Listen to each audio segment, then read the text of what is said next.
මාර්තු 8 කාන්තා දිනේ මං හිතනවා හැමෝම කිව්වනම් හොඳයි කියලා මේ කවි. මොකද මේ කවි ලියලා තියෙන්නේ ලාංකීය දෙමළ කිවිදයක්. හැබැයි සමහර කවිවල තියෙනවා විශාල ඛේදවාචක. මං හිතන්නේ කවි ඔක්කොම ඛේදවාචක තමයි. මට ඒවා කියවනකොට පුදුම කම්පනයක් ඇති වෙනවා. ඔයා ඇයි මෙහෙම කවි ටිකක් තෝරගන්නේ හේතුව? දැන් අපිට මේ මොහොතත් හරි විශේෂයි. මේ කතා කරන මොහොත දැන් කාන්තා දිනයක්, කාන්තා හඬ කියලා අපි කතා කරනකොට යුද්ධ ඇති වෙමින් තියෙනවා රටවල් අතර. ලෝකෙ මුලින්ම මිනිසුන්ට ගැටුම් ඇති කරන්න ඕන වුණාම, යුද්ධ ඇති කරන්න ඕන වුණාම ඉස්සෙල්ලම ටාගට් එක දරුවන්, ගැහැණුන්. අන්නේ ඛේදවාචකයේ ඔය කවිවල හැම තැනම වගේ මොනවා හරි කියන්න හදනවා. ඔය කවිවල වග කියන්නම ඕනේ නැති දරුවන් මිය යනවා. ගැහැණුන් සමූහ දූෂණ වලට ලක් වෙනවා. ලංකාවේ සිද්ධ කරපු යුද්ධය ඇතුළෙත් පුංචි ළමයි පුදුම විදිහට ඝාතනය වුණා. ටාගට් කරා, ඉස්කෝලවල ටාගට් කරා, රංචු පිටින් ඝාතනයට ලක් වුණා. ඒ ඛේදවාචකයේ තමයි කවි කිහිපයකම ඒක අන්තර්ගත වෙනවා. කොහොමද මේ ගැහැණුන්ව ලිංගිකව අතවරයට ලක් කිරීම හරහා, සමූහ අතවරයකට ලක් කිරීම හරහා කොහොමද මිනිස්සු යුද්ධයට කොහොමද ඒක ස්ට්‍රැටජි එකක් විදිහට පාවිච්චි කරේ කියන එක තමයි ඉතින් ඛේදවාචක. ලෝකෙත් එහෙමයි, ලංකාවෙත් එහෙම තමයි සිද්ධ වුනේ. මේ මෑතකදී චෙම්මනි සමූහ මිනි වලින් හොයාගත්ත ඇටකටු බලද්දී කසාද බැඳලා අර මල් මාලේ දාගෙන එන ඒ මල් මාලේ පවා රෙදි වලින් හදපු නිසා යම්කිසි ආකාරයකට දි รา පත් වෙලා වේලිලා ගිහිල්ලා ඒ මිනි වලවල් වලින් ඒව ගත්තා. චූටි ළමයි සෙල්ලම් බඩුත් එක්ක, ඉස්කෝලේ බෑග්, යුනිසෙෆ් එකෙන් දුන්න බෑග් ඒවත් එක්කම වල දාලා තිබ්බේ වල ඒ ඇටකටුත් එක්ක අර බොඩි එක තරම් ඉක්මනින් දි รา පත් නොවන සමහර ද්‍රව්‍ය අයිටම්ස් හොයාගත්තා. එතකොට දැන් මේක තමයි මේ ඛේදවාචකේ. දැන් අපිට මේවා ලේසින් මගහැරලා යන්න බෑ. පාවපට්ට භූමිயில පංජතිල පොරඳ මග, පංජතිල පොරඳ මග.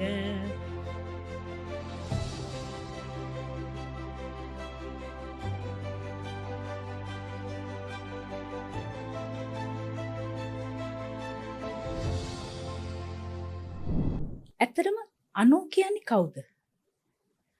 අපි ඒක අනෝගෙන් අහලා බලමුද? අනෝ කියන්න බලන්න ඔයා කවුද කියලා. මම අනුෂා සිවලිංගම්. වෘත්තීය විදිහට විශ්වවිද්‍යාලයක කටයුතු කරනවා.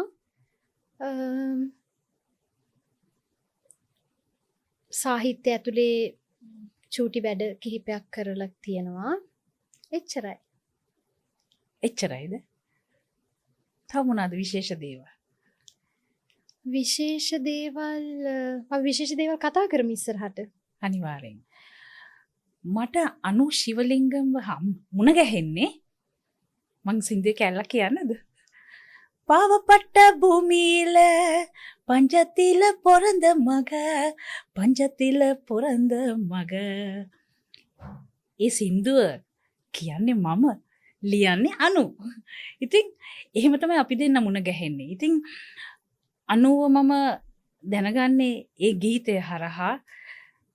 ඇත්තට මේ සින්දුවත් ඔයාගේ ජීවිතයේ විශේෂත්වයක් කියලා මට දැනෙනවා.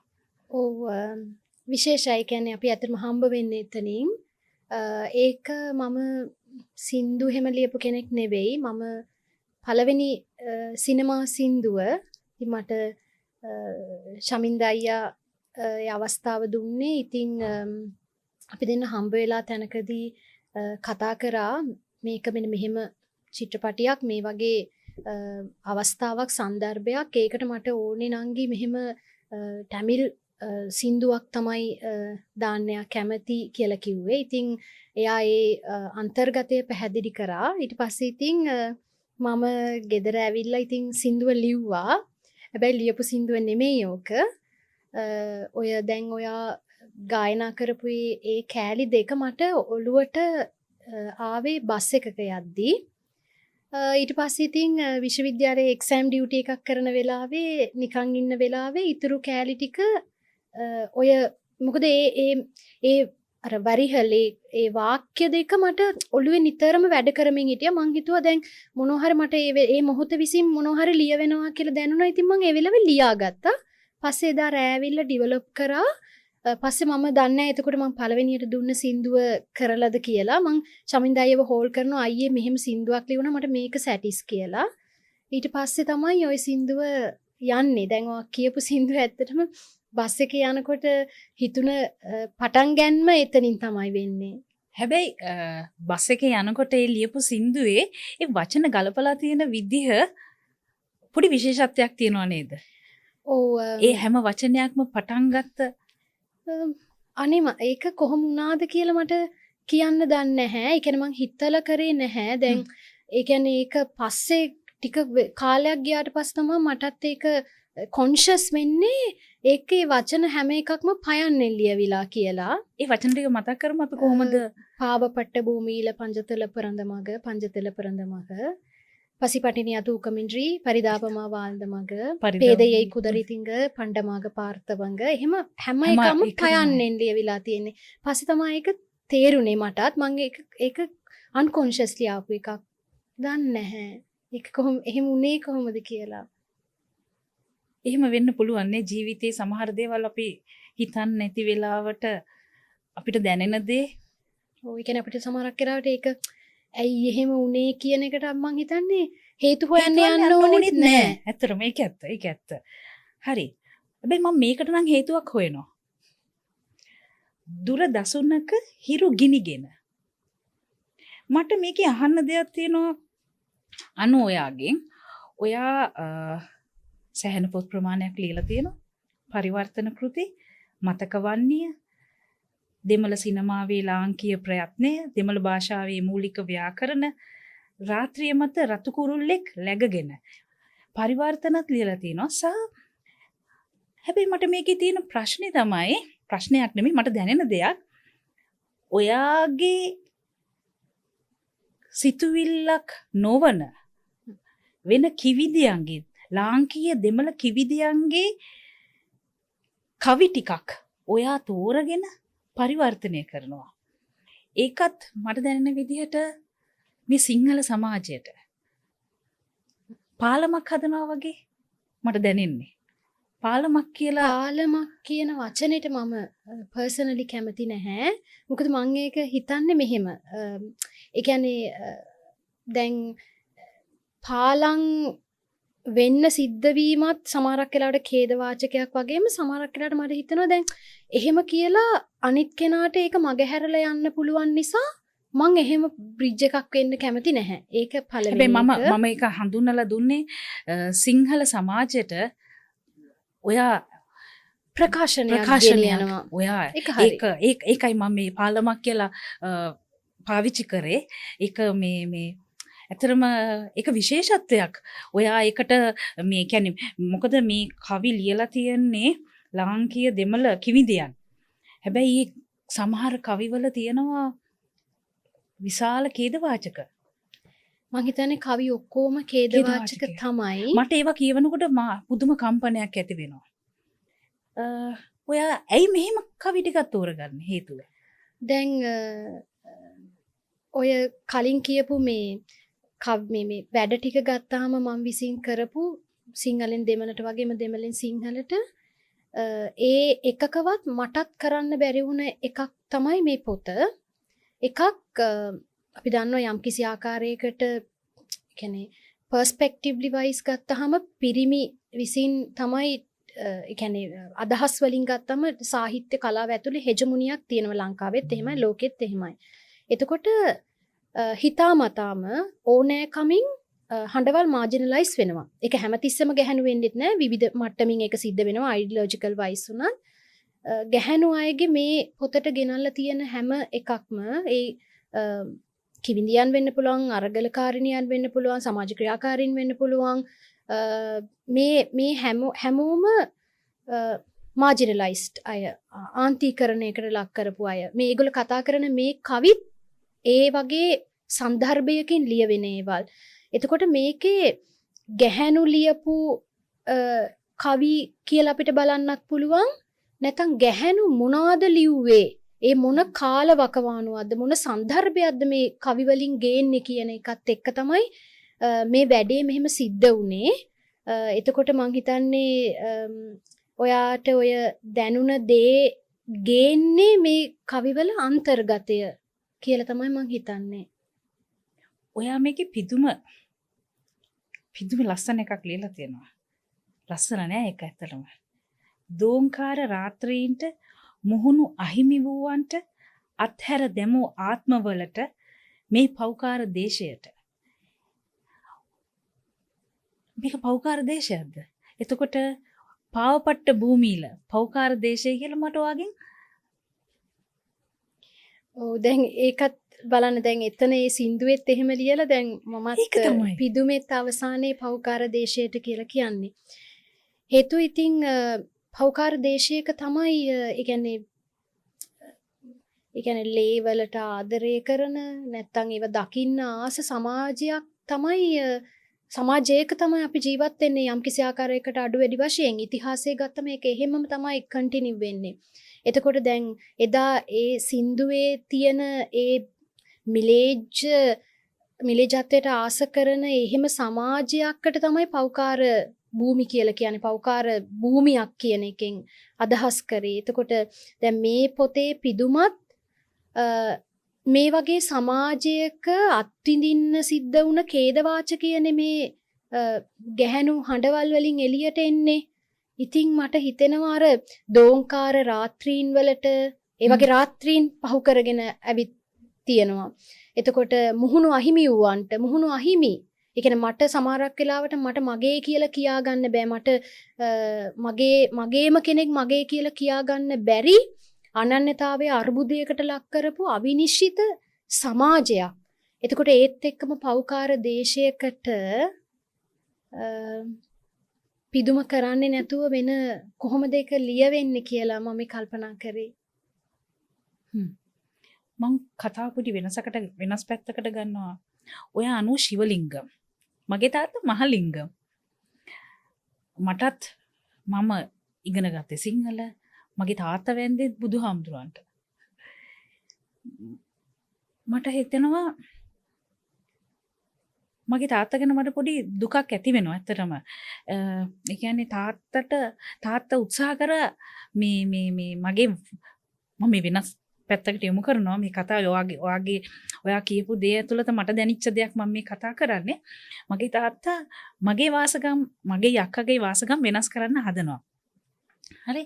එතකොට පොඩි කාලේ අක්කටයි මට අක්කයි මමයි කියනවා ඕන්නේ අපිට හිතෙන්නේ මේක ලස්සනයි කියලා.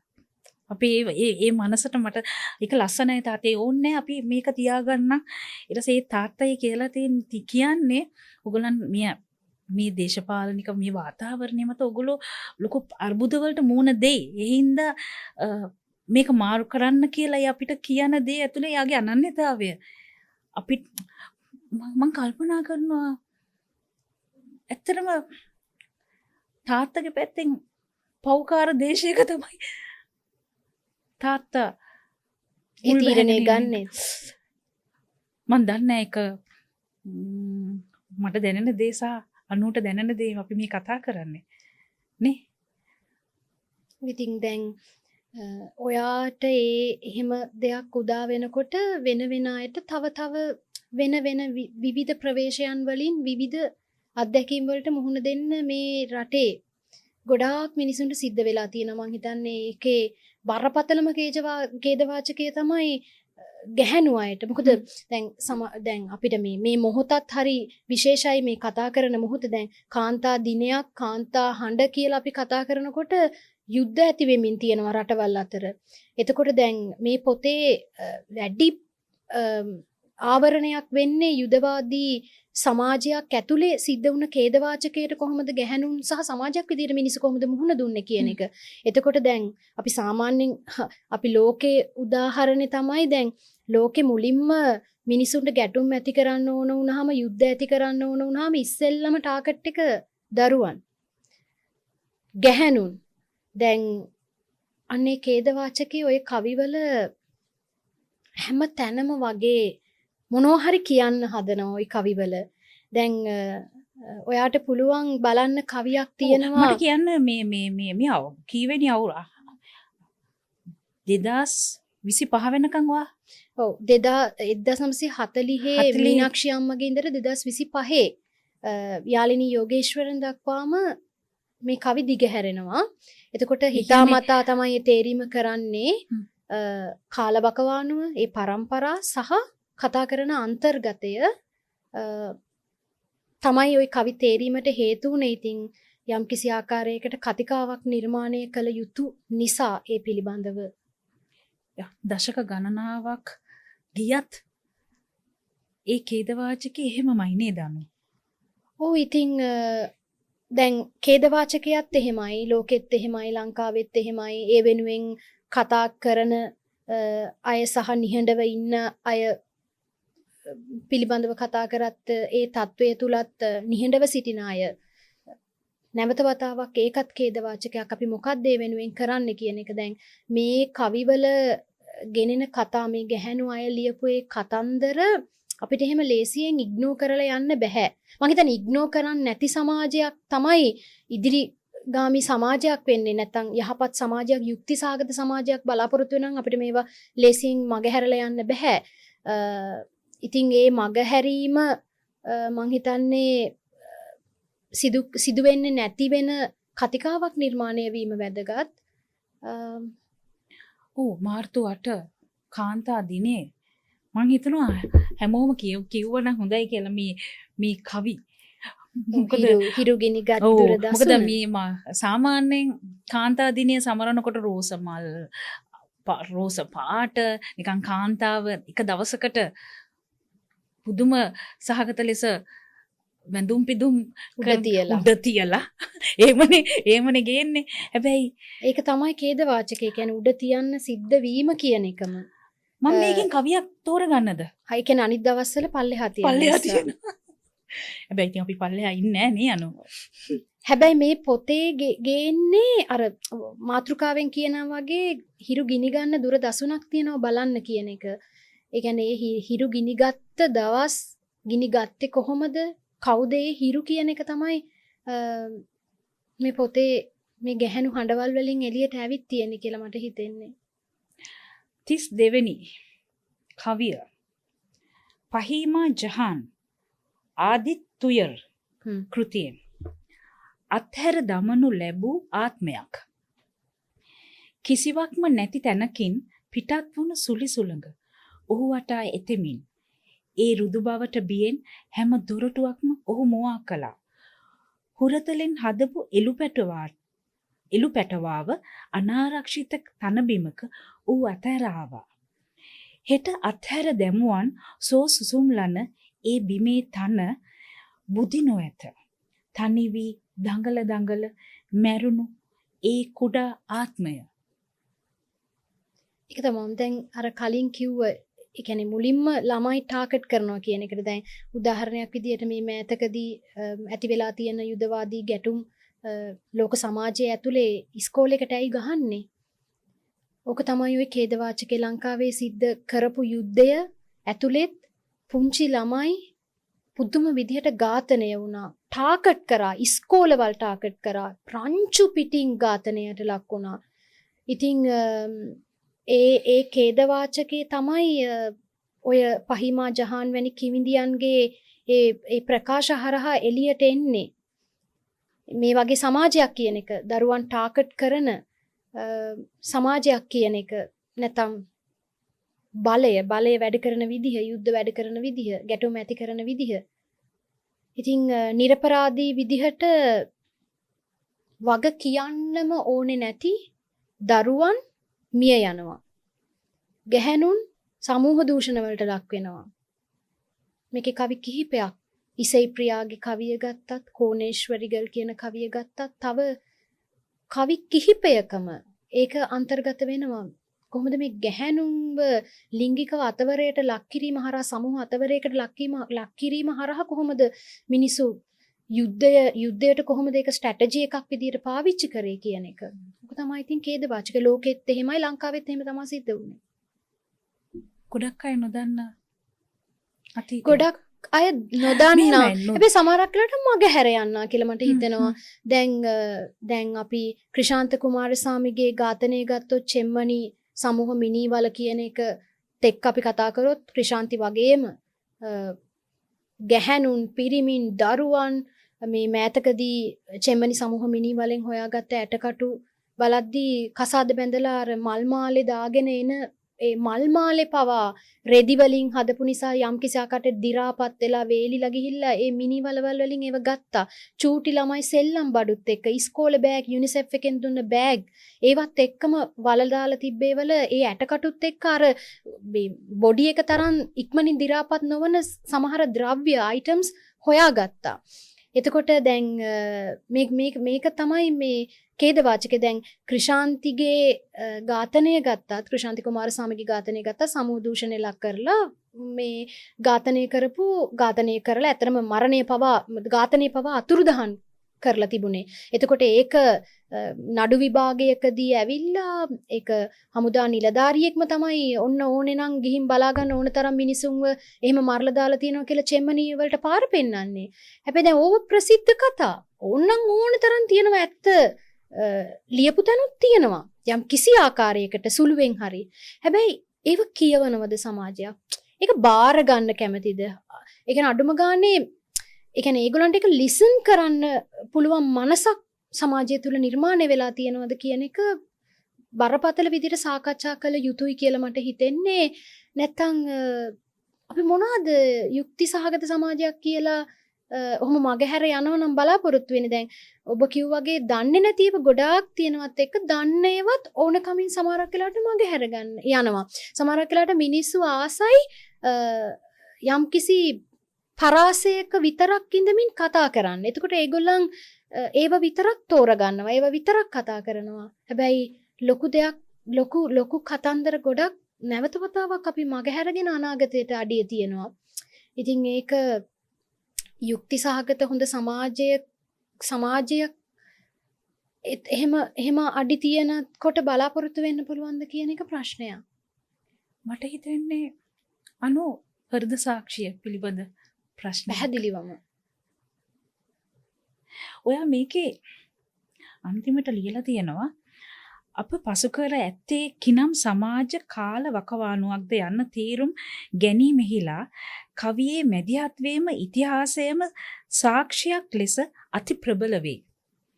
මෙම කෘතියට ඇතුළත් කවි කිවිඳියන් විසින් රචිත සිය ජීවිත මත හෙළන ලද බලහත්කාරයට එරෙහිව පැන නැගුණු ඒවාය. එහි කෝපය, වේදනාව, විරෝධය, සටන්කාමීත්වය සහ ආදරය තැවරී ඇත. සිංහල පාඨකයාට දුරස් දෙමළ කිවිඳියගේ හදබස කියවා ගැනීමට සහ තමන් තුළට හැරී බැලීමට කවුලුවක් මෙම කවි මතින් විවර කරගත හැකිය. ඔව් දැන් මේ කවි පොත ගත්තහම ඔය මේ බැක් කවර් එකේ ලියලා තියෙන එක ගත්තහම ඇත්තට මේක එහෙම එකක් ලියන්නේ ඔය කවි හැම එකකම දැඩි වේදනාවක් තියෙනවා තමයි. හැබැයි ඒක ඒ කියන්නේ වැළපිලා අඬලා ඒ කියන්නේ අයියෝ මන් දිහා බලන්න කියන ස්වරයක් ඒකේ නැහැ. ඒ ප්‍රකාශනය නැහැ. කෝපය, වෛරය, පැහැදිලි ප්‍රකාශය, පැහැදිලිවම කතා කරන ස්ත්‍රී හඬ තමයි ඕක ඇතුලේ තියෙන්නේ. පැහැදිලිව කියනවා මේක තමයි උනේ කියලා පැහැදිලිවම හරිම ඒ කියන්නේ කොහොමද කියන්නේ? ඒ කියන්නේ බයක් නැතුව නිශ්චිතවම ප්‍රකාශ කරනවා. ස්ථීරවම ප්‍රකාශ කරනවා. හරියට හරි. එතකොට ඒක ඇතුලේ එක පැත්තකින් ආදරයක් තියෙනවා. දැන් ඒ ආදරය ඔතන කියන්නේ සටනට තියෙන ආදරය, විමුක්තියට තියෙන ආදරය, නිදහස් අවකාශයක ජීවත් වීම සඳහා ජීවිතයට තියෙන ආදරය. ආදරයට තියෙන ආදරය. හැමෝම විශ්වාස කරන හැමෝම ආසයි ගෞරවාන්විතව ජීවත් වෙන නිදහස් අවකාශයක හිරිහැරයක් නැතුව, වද හිංසාවක් නැතුව, හිංසනයක් නැතුව ජීවත් වෙන හැමෝම ආසයි. මං හිතන්නේ දැන් අපි කතා කරන්නේ ඒ වෙනුවනේ. එහෙම සමාජයක් ඕන නිසානේ. මං කියන්නේ ඒක අපි කතා කරන එකටත් වඩා ප්‍රබල විදිහට මේ ස්ත්‍රී හඬවල් පැහැදිලිවම කතා කරලා තියෙනවා. ඉතින් එවැනි සමාජයක් එක්කට තිබුණේ ආදරේ තමයි. ඔවුන් ආදරය කියන ප්‍රවේශයෙන් කතා කරලා තිබුණේ. හැබැයි මේ ඉතිහාසයේ කතන්දරයක්නේ අනුව ඔයා මේ හොයලා ඒ ගැන කම්පනයකින් ඔයා මේ නිර්මාණය කරන්න මේ මොහොතේ ඊයේ වගේම මේ මොහොතේ සහ හෙට මේ වගේම බලය සහ ධනය හරහා නිර්මාණය වෙන්න පුළුවන්. මේ වෙද්දිත් මේ මොහොතෙත් අපි දෙන්න මෙතන කතා කර කර හිටියට අපි නොදන්න කොතන හරි මේ ප්‍රශ්නය වෙන්න පුළුවන්. බලේ හැටි එහෙමයි. ඒක මම හිතන්නේ ශාස්ත්‍රඥයින් ඕක පැහැදිලි කරලා තියෙනවා. ඒක එහෙම තමයි කියලා. ඒක එහෙම තියෙනකොට මේ ස්ත්‍රී හඬවල් එදා කතා කරපු වගේ අපි මේ මෙහෙම සාකච්ඡා කරනවා වගේ තව මීටත් වඩා හොඳ සාකච්ඡා අනිකුත් අය කරනවා වගේ සුළුවට හරි සිද්ධ කිරීම ගොඩක් වැදගත් වෙනවා. බලය එහෙම තියෙනකොට බලය එහෙම වුණත් ඒකට විරුද්ධ සමාජයක් ඒකට ඒ ඔවුන් ජීවත් වෙන මිනිස් සමාජය ඇතුලේ වග කියන සමාජයක් සවිඥානික සමාජයක් නිර්මාණය වෙන්න වැදගත් වෙයි කියන එක තමයි මගේ අදහස. මෙතන කිවිඳියන් 27 දෙනෙක්. 27 දෙනෙක්. ඒ 27 දෙනාගෙන් ගොඩක් අය අතුරුදහන් සමහර ඝාතනයට ලක් වෙලා සියදිවි විනාශාගෙන රට අතහැර ගිහිල්ලා වයසට ගිහිල්ලා ස්වභාවික මරණයටපත් වෙලා. හැබැයි හැමෝම හැම හඬක්ම යම්කිසි දෙයක් කියලා ඉතුරු කරලා ගිහිල්ලා තියෙනවා. ඉතින් ඒක අපිට මගහැර යන්න බෑ. සමහරක් වෙලාවට දැන් ඔය කවි පොතේ තියෙන අන්තිමම කවිය කැප්ටන් වානතිගේ කවිය ගත්තොත් ඇය පැහැදිලිවම කියනවා මගේ කවිය ඔබ ලියන්න මේ කියවන හෙට මේ පොත අරගෙන කියවන ඔයා ඕක කියවද්දී ඔයාට තමයි මේ කියන්නේ මේ මගේ කවිය ඔයා ලියන්න කියන එක. ඒ ලියන්න කියන්නේ මේ කැකෑරෙමින් තියෙන වේදනාව ඒ අර කිව්වාගේ නිශ්චිත ස්ථීර ප්‍රකාශය අයුක්තියට එරෙහි හඬ වානතිගෙන් අතර වෙන්නේ නැතුව ඉස්සරහට යන්න ඕන කියන එක තමයි අය කියන්නේ. හැබැයි අය දන්නේ නැහැ අය ලියන්නෙත් මේ අන්තිම කවිය කියලා. ඇගේ අන්තිම කවිය අය දන්නේ නැහැ ඒක ඇගේ අන්තිම කවිය කියලා. මේ කිවිඳියන්ට ශක්තියක් ධෛර්යයක් තිබ්බනේ මෙහෙම ලියන්න. පැහැදිලිවම තිබ්බා. ඒ වගේ නොලියෝ ලියන්න හැකියාව තියෙද්දි නිහඬ වෙච්ච කිවිඳියන් කී දහයක් ඇතිද? ගැහැණු ස්ත්‍රී හඬවල් කී දහක් තියෙන්නේ නැද්ද? ඇත්තටම මට මෙහෙමත් හිතෙනවා. ඔයා එක පැත්තකින් හරි වාසනාවන්තයි කියලා මං කියන්නේ පොඩි අභියෝගයක් නේ. මේ සමාජය ඇතුලේ පොඩි උඩුගම් බලා යනවා වගේ හැඟීමක් මට. ඒ කියන්නේ ඔයාගේ මනස කොහොමද කියන එක මට තේරුම් ගන්න අමාරුයි. මම තේරුම් ගන්න උත්සාහ කරන්නෙත් නැහැ. මෙහෙම දෙයකට අඩිය තියන්න මේ වගේ සිතුවිල්ලකින් ඔයාටත් හදවතේ ඇතිනේ හැමෝටම මෙහෙම ලියන්න අදහසක් එන්නේ නැහනේ. හැමෝටම මෙහෙම ශක්තියක් ධෛර්යයක්. ඔව් දැන් ඒක ගත්තාම දැන් ඒක අවංකම කියනවා නම් දැන් මා ඇතුළු සුළුවට හෝ යුක්තිසහගත සමාජයක් වෙනුවෙන් හඬ ඉදිරිපත් කරන අය ගැන කතා කරොත් ඔවුන්ගේ හැකි මට්ටමින් ඔවුන් යම්කිසි කාර්යභාරයක් කරනවා. ඒ වගේ මිනිස්සුන් ගැන අතරම ආදරේ හිතෙනවා, ගෞරවය හිතෙනවා. දැන් මේ වැඩේ ගත්තොත් මට මාවම නිවැරදි කරගන්න වැඩක් මේක. දැන් මටත් තිබුණා අපි ඒවත් කළ යුතුයි. සෑම හඬක්ම හැකිතා ගෙන යුතුයි. එහෙම ගෙන එන පිරිසක් ඉන්නවා. ඒගොල්ලත් මේ කාර්යභාරයම කරනවා.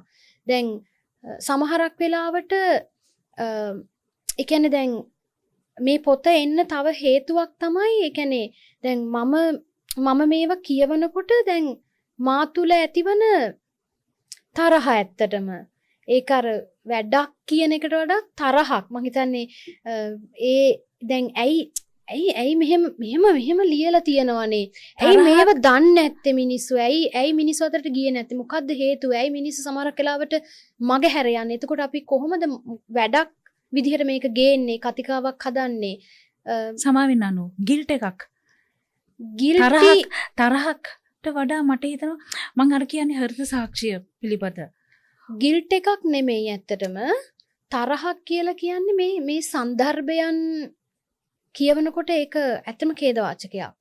ඒ ඛේදවාචකයට දක්වන තරහා සමහර විට මේ වගේ කවි තෝරගන්න මේ වගේ වැඩක් කරන්න හේතු වෙන්නේ නැති. ඒක එක උදාහරණකින් තව පැහැදිලි කරනවා නම් දැන් දෙමළ කවි කියවන කවි ගැන අධ්‍යයනය කරන කෙනෙක් විදිහට සමහරක් හෙජමුනි අපිට නිකම්ම පාස් කරන් යන්න බෑ. දැන් ඒක සමහරක් වෙලාවට රිසර්ච් මෙතඩොලොජි එකක් නිසා වෙන්න පුළුවන්. වැඩිපුර තියෙන නිසා අපිට සංඛ්‍යාත්මකව ගන්නකොට ඒක මගහරින්න සිද්ධ වෙන්න පුළුවන්. එතකොට අර නිල වශයෙන් තියෙන විධිමත් අවකාශයක් ඇතුලේ කරන්න බැරි වුණ එක මේ වගේ කෘතියක් හරහා හරි ඉස්සරහට එළියට ගේන්න පුළුවන් කියලා ඒ වගේ අදහසක් ආපු එක සහ ඒ අදහස එන්නේ ඒ තරහ නිසා තමයි ඒ විදිහට තමයි ඕක ඇත්තටම ওই විදිහට ඇත්තටම ওই තෝරා ගැනීම පවා සිද්ධ වෙන්නේ.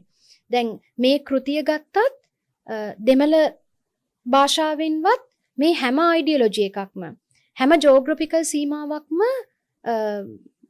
මොනවාද රිප්‍රසන්ට් කරන මේ හඬවල් එකට එකතු කරලා තැනක නැහැ. ඒ කියන්නේ කෘතියක් විදිහට හරි නැහැ.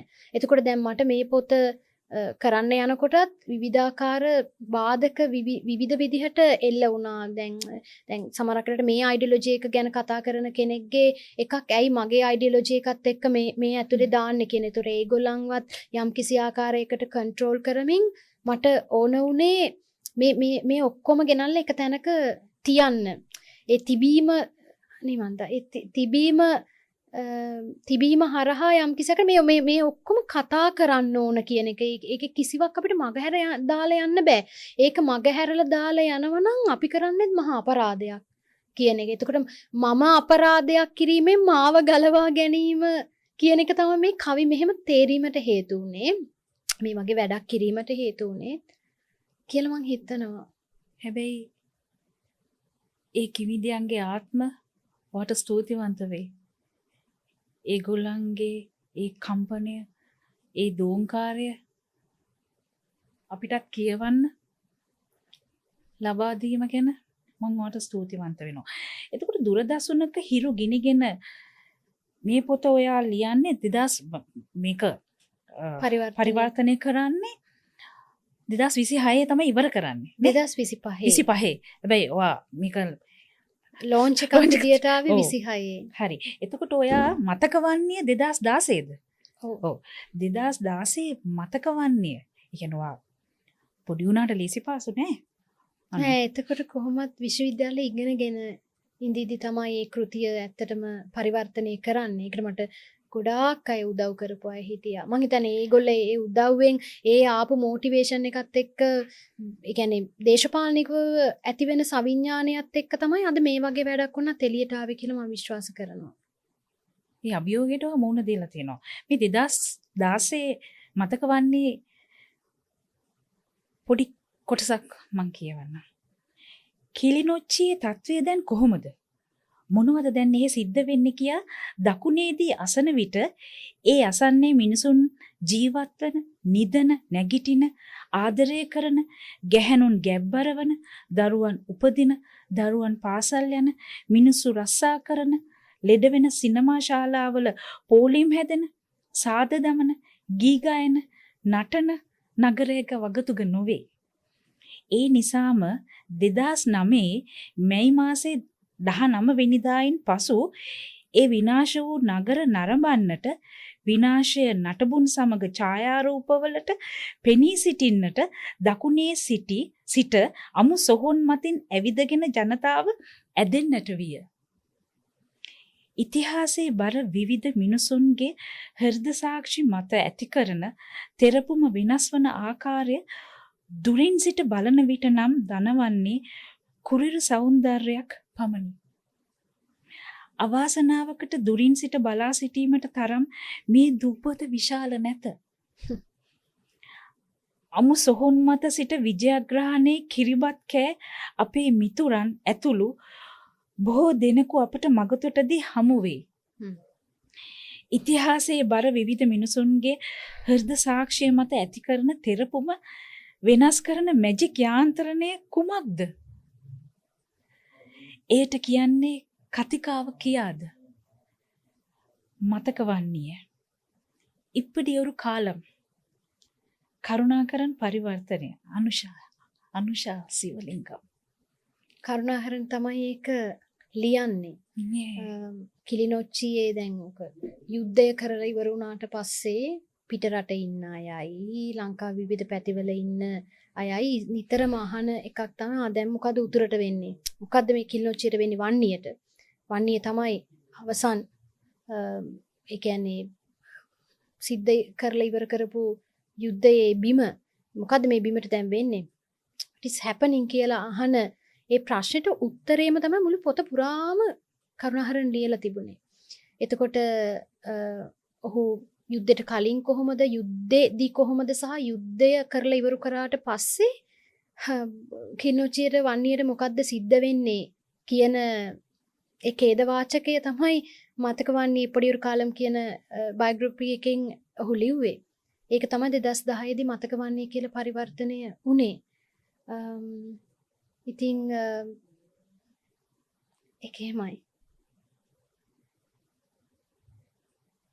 දැන් thank you ඔක කියුවට.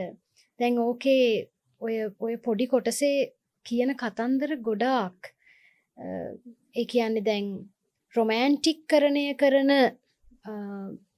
දේවල් දැඩි දේශපාලනික දේවල් කොහොමද රොමැන්ටික් කරණය කරන්නේ දැන් කරුණාහරන් ඒ කාලේ ඔය පොත ලිව්වේ හැබැයි පරිවර්තනය වුණේ 2016.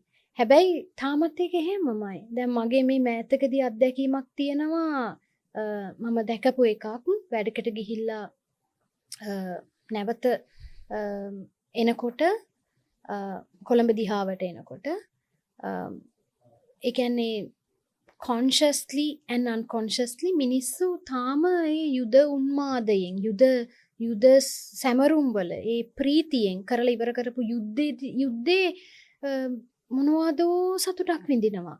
ඉතින් ඒක තාමත් ඇස් පනා පිටම දකින්නත් සිද්ධ වෙලා තියෙනවා. ඉතින් මොකද්ද අපි නෙමන් දන්නේ. දැන් කලාවට සිනමාවට මෙහෙම කරුණාහරන් කියන්නේ මැජික් එක තමයි කතිකාව කතා කරන්න ඕනේ කියන එක. දැන් ඒක යම් කිසි ආකාරයකට පොඩියට හෝ සිද්ධ වෙලා තියෙනවා. ගොඩක් වෙනස් සමාජ මිනිසුත් හැදෙන්නේ නැති. හැබැයි ඒ කතිකාව අපි තව පුලුල් කරන්න ඕනේ. මග හැර යන්න හොඳ නෑ කතිකාවන්. ඉතින් එහෙම ගියොත් තමයි කරුණාහරන් කියන ඒ අර උප්පඩි ஒரு කාලම් කියන එක. එහෙමත් එක කාලයක් කියන එක ඔච්චර ඛේදවාචකයක් විදිහට මිනිසුන්ට ලියන්න බැරි වෙන්නේ. ඒ වගේ සමාජයක් තිබ්බොත් තමයි. ඉතින් ඒක තමයි දැන් අර ට්‍රිප් යන ජනතාව සෞන්දර්යීකරණය කරලා ඡායාරූප ගන්න යන ජනතාව. ඉතින් අනේ මන් දන්නේ. ඒ කියන්නේ ඒක එහෙම තමයි. ඒ කියන්නේ දැනටත් උතුර බලා එන පිරිස තුල ගොඩක් අයට ඒ සහකම්පනය නැහැ. නටමුන් දිහා බලන්නේ ඒක හරි ඒක ෆොටෝග්‍රැෆ් එකක් ගන්න පුළුවන් බෑග්ග්‍රවුන්ඩ් එකක් විදියට. එහෙම නැත්තම් ඒක මාර වීරකමක් විදිහට. මොකද ඒක තමයි හදලා තියෙන්නේ මාධ්‍ය සිස්ටම් එක ඇතුලේ කලාවෙන් පවා ගීතයෙන් පවා ගීත රචනයෙන් පවා ඒ වගේ ඒවා හදලා තියෙනකොට ඉතින් හැබැයි අපි කියන්නේ පෙරදිග මුතු ඇටයයි මේ. අපි දැන් කතාව වෙන පැත්තකට යොමු කරමු. අනු තව මොනවද ඔයා කරන්න හිතාගෙන ඉන්නේ? මොනවාද ඔයාගේ හීන? ඒක මෙහෙම හිතුවොත් තවන්කේම දැන් මේ අපි ගත්ත මේ දුරදර්ශනක හිරුගෙනගෙන කෘතිය ගත්තත් ඒක ඇතුලේ ඔවුන් දන්නේ නැහනේ උන්ට ඒක ලියන්න වෙයි කියලා. ඔවුන් ආස කරන්නෙත් නැහනේ ඒක ලියන්න. හැබැයි මේ මොහොත විසින් ඔවුන්ට ඒක ලියවන්න සලස්වලා තියෙනවා. ඉතින් මන් දන්නේ නැහනේ කවදා හරි මම දුරදර්ශනක හිරුගිනගෙන කියලා මෙහෙම පොතක් පරිවර්තනය කරලා අද මෙහෙම අපි කතා කරයි කියලා අපි හිතන්නේ නැහැ. හැබැයි ඒක සිද්ධ වුණා. යම් කිසි ආකාරයකට ඒ ඛේදවාචකයට අපි කොහොමද රෙස්පොන්ඩ් කරන්න කියන එකත් එක්ක ඒක සිද්ධ වුණා. ඉස්සරහට සමාජය කොහොම වෙයිද? එහෙම වුණොත් ඒ කියන්නේ යුක්තිසහගත සමාජයක් හැදුනොත් අපි කරන වැඩ අයුක්තියම රජ යන සමාජයක් ඒකම පිළිගන්න සමාජයක් තිබොත් අපිට තව මීට වඩා බරපතල වැඩ කරන්න වේවි. එතකොට ඒ කාලය හැදිලා තියෙන සමාජය තමයි මං හිතන්නේ මිනිසුන්ට කරන්න තියෙන වැඩ සිද්ධ කරවන්නේ. අපි සමහරක් වෙලාවට දැන් මං ෆාදර් ෆිල්ම් එකේ ඒ සින්දුවත් එහෙමට අවස්ථාවක් ලැබේ එහෙම ලියවේවි ඒ වගේ අන්තර්ගතයක් සීන් එකක් ඒක ඇතුලේ තියවි කියලා අපි හිතන්නේ නැහැ. හැබැයි එහෙම එකක් උදා වුණාම එහෙම එකක් අපිට ලැබුණාම අපි හැමෝම මම විතර නෙවෙයි අපි හැමෝම අපි බලන්නේ අපි මේ මොහොතේ අපිට ලැබෙන දේ ඒ වැඩේ ඇතුලේදී අපි කොහොමද අපේ අදහස් කියන එකට වඩා අපි ප්‍රතිපත්තියක් විදිහට අපි මේ කියන්න හදන වැඩේ කොහොමද ඒක ඇතුළට අපි මොකද්ද මේ ඒක ඉන්ජෙක්ෂන් එකක් කරහා කොහොමද අපි ඒක ඒ විදිහට ගෙනියන්නේ කියන එක. මම කියන්නේ අපි හැමෝම එහෙමයි. අපිට ලැබෙන දේවල් වලින් අපි බලනවා අපේ මතය දෘෂ්ටිවාදය ඒ වැඩේ ඇතුලේ ගෙනියන්න. මේ දේවල් අහඹු දේවල් නෙමෙයි අනෝ. අහඹු දේවල් නෙමෙයි.